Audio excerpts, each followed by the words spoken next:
Before we begin, my friend Corey worked super hard on a complete Star Wars Legends timeline video. It compresses the entire Legends story in 20 minutes, but YouTube is doing YouTube things, not showing it to a lot of people. So if you're interested, I've included the link for you to check that out in the upper right hand corner and down in the description, but don't you dare leave before this video is over. Let's roll it.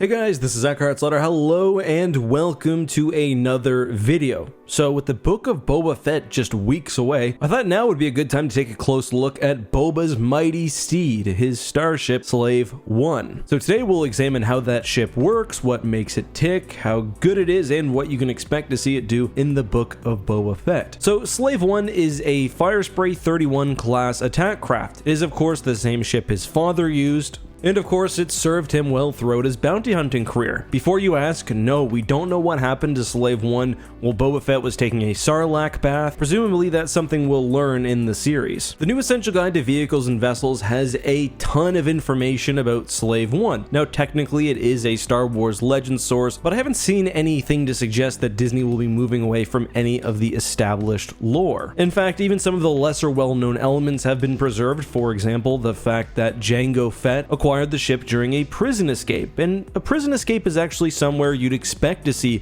this type of ship because the fire spray was often used by law enforcement. However, the ship would not remain in its stock state for very long because upon taking control of the craft, Jango Fett, unsurprisingly, began making some extreme and very illegal modifications. The most drastic changes came in weaponry, and this is something we've already seen play out in The Mandalorian. The fire spray already contains twin blaster cannons, which is already quite a lot for a non-military use ship. Jango Fett upgraded these with a much better targeting computer and also added secondary quick-firing laser cannons. And this is what we see harassing Obi-Wan Kenobi during their battle at Geonosis. These things were not very powerful, they were not very accurate, but they could be fired nearly continuously and could certainly take out all but the most skilled opponent. Additionally, he added the famous mine layer, which yes, could drop seismic charges, but presumably also other armament. Now this isn't something we've actually seen, and I don't think this ever occurred in Star Wars Legends even,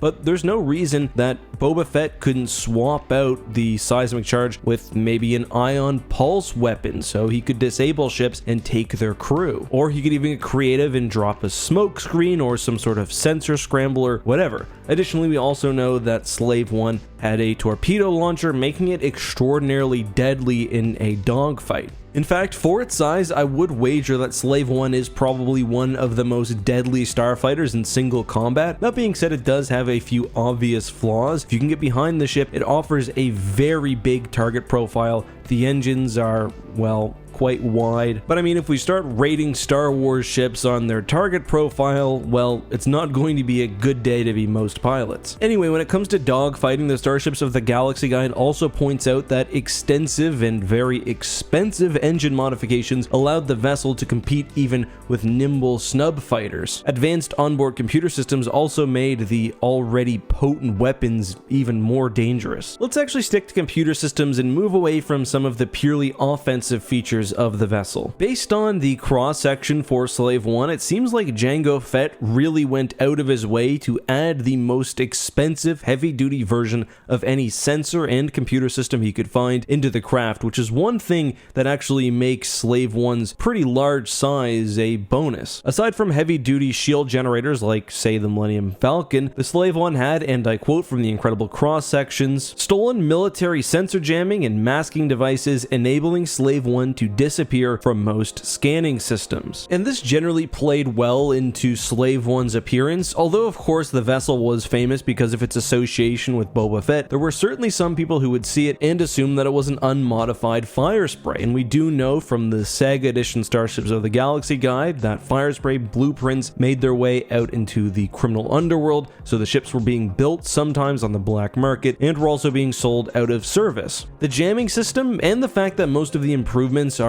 under the ship's skin or can be hidden, like with the blaster cannon, makes this a fairly deceptive vessel. The final thing I want to talk about is the ship's original purpose as a prison ship. Of course, that served Boba Fett very well. The ship was large and, like the Razor Crest, had room for several prisoners, including one later modified by Boba Fett to even capture Jedi or other Force sensitives. Additionally, the vessel did have quarters for sleeping and storage, so it's not unlikely that we may see Boba Fett go on some longer journeys. Alright, with the basics laid out, what does that tell us about the ship and how it may be used in the Book of Boba Fett? Well, as I just mentioned, the ship is very capable of traveling between star systems and can also hold itself up to basically any enemy. That's different than we saw with the Razor Crest. Din Djarin was almost always disadvantaged when in space combat. His ship was just not built for it. Slave One is. The thing can take a shot because of its very powerful shield generators, and it can hit back in 3 or 4 different ways. But Slave One has options other than fighting, as we've discussed. If Boba Fett wants to hide, he has the ability to do so. And I mean, this is even something we see on screen in The Empire Strikes Back. He tracks the Millennium Falcon, stays hidden against a ship that we know itself is very heavily modified. So that's a lot more freedom for Boba Fett. I'm not sure how much he'll be moving off Tatooine, but if he wants to, he'll certainly be able to. I also wouldn't be surprised if we see Boba Fett further modify the ship. I think this will be less disposable than the Razor's Crest. I think, for example, I was about to say that we'll see him add on some ion cannons, then I remembered he actually already has some, as we see at the end of The Mandalorian Season 2. But yeah, that scene gives a good look at the Slave One's versatility and the fact that it can even hunt down relatively large ships. Lambdas don't usually have guns, sometimes they have rear-facing weapons, but still. Anyway, I hope you enjoyed this topic. I think it was a pretty interesting one. Is there anything else you'd like me to cover before the Book of Boba Fett? I think these videos are somewhat fun because we can come back later and just laugh at me for being confidently wrong. Before we end the video though, I will take a second and answer a hashtag AskEck. I'm typing this in live. This is a different experience. Alright, so this is an interesting one. It's from Nobleman, who says, how many MAC rounds can UNSC ships carry